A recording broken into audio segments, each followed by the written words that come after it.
On les voit rarement représentés. Et pourtant, ils ont dominé les airs pendant des millions d'années.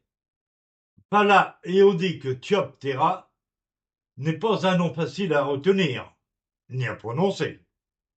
Mais derrière ce mot compliqué se cache l'un des plus anciens groupes d'insectes ailés herbivores.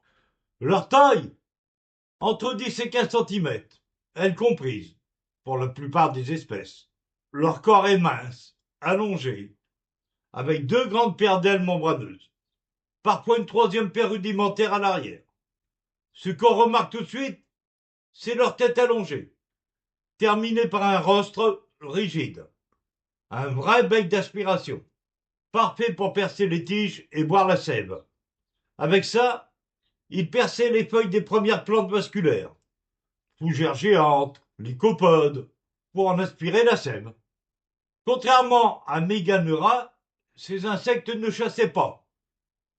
Ils passaient leur vie sur ou autour des plantes, à se nourrir lentement. Leur vol était sans doute peu agile.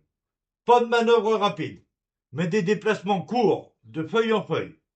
Ils utilisaient probablement leur vol pour échapper à des menaces ou changer de plante, pas pour parcourir des longues distances.